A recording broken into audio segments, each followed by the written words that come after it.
while you have discussions about blended learning, there has to be a next step.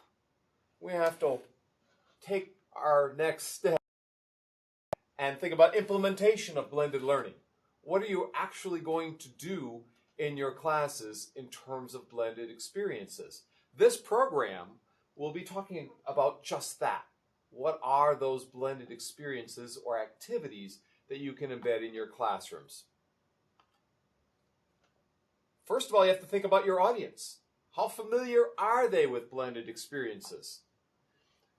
What are their backgrounds? What's the level of the course? And what types of activities might you best utilize with that audience? What type of class is it? Is it a large section college class or training forum with satellite discussion groups on the web? Do you have full-time, working students who might only be able to come to class at night or might want to alternate face-to-face and online? Do you have a discipline where the content changes rapidly and maybe you need to use ebooks as opposed to physical books? Do you have a theory class or a writing intensive class where you might have reflective writing on the internet? What is the type of course that you're teaching? All these are areas that blended learning makes an impact. This entire list. If you got new standards coming in, you can update books quite quickly through supplemental content online. Many activities for the web, according to my friend Margaret Driscoll at IBM. She says, you can put pre-assessments and post-assessments, pre-work and, online communities and discussion on the web. You could bring in coaches and mentors from other places, chats that you might have with these guest experts or with the instructor, or just plain old reference material on the web, which most of you are probably doing. I say, how many of you are putting a syllabus on the web or some content, right? Most of you would raise your hands. If I said, how many of you want students to visualize that content? How many of you want hands-on experiences with the content? How many of you want students to reflect on it and think about the quality of that content and do team collaboration? How many of you would want more reflection time through blogging, for instance, through discussion forums, for instance? We'd all be raising our hands. Well, blended learning offers you that opportunity. Here at Indiana, the Kelley School of Business has summer residencies where they blend, and they have students check their passwords and technologies, but also meet instructors and take a class during a 1-week summer residency, 2 summers in a row. At Central Florida, the University of Central Florida, they have students who might be remote and students who are in their large section lecture classes in engineering, in psychology, and other areas, where they send the course out through some kind of a synchronous session, and the student might be listening in with their headsets on and so forth using Tegrity, and they might see the instructor and attend through a virtual format. In other places, you might have video conferencing. Northern Alberta Institute of Technology uses video conferencing to send things off to the remote sites of Alberta, where the students might not be able to drive down to Edmonton for a class. Beijing Normal University decided to use blended learning and fully online learning when SARS hit. George Mason University in the winter of 2010, that terrible winter, when they had Snowmageddon, became open to online and blended learning, right?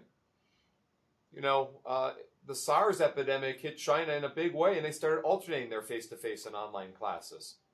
In Houston last year, in 2008 and 2009, they were hit by hurricanes. Hurricane Ike hit in the September, October 2008, and they did blended learning then. When the volcano erupted in April 2010 in Iceland, people were doing blended learning, teaching their classes from the airports of, Paris and Helsinki and London and Edinburgh. Indiana University, we put headsets on again. I put my little headset on, and I got my little web camera, and I have my camera on my computer, and we do a Breeze meeting or Adobe Connect Pro meeting, right? And I might be in my hotel room all around the world teaching my class or bringing in experts this way into your class session. So that's one way in which you might utilize this kind of technology within your classroom settings. And so you can have your students and interact with them that way. So we have to think about what are we doing with all this technology around us. You know, some places have real-time cases. In Massachusetts, they bring in chief information officers and chief technology officers through the internet. They bring in case writers with real-time cases that they solve from a corporate setting. You might bring in a guest speaker or bring in a video through Breeze. You might bring in that case writer planted in a business. You might have students watch conferences so they can hear from experts out there.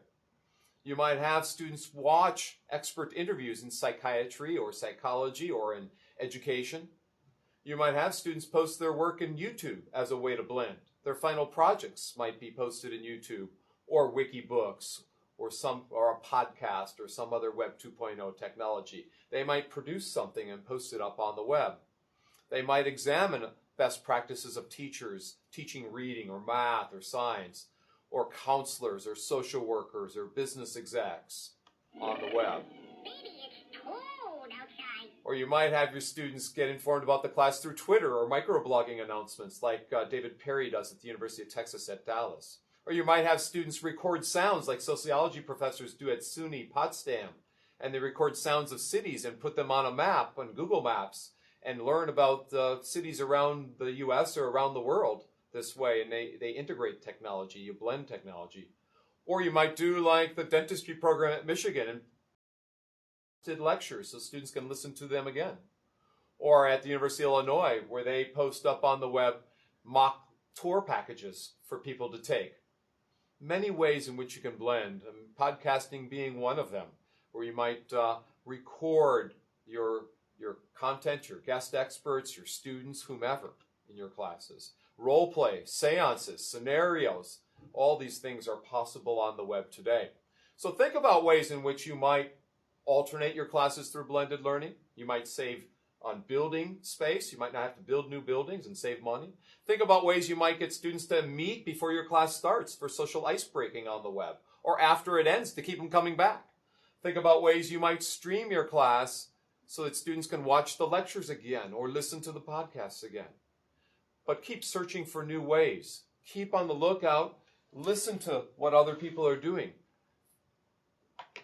Think about what you can do. Listen to your colleagues. Share with them what you're doing within your classes, right? There's so many things that are possible for you in your classroom settings. What are the skills you want?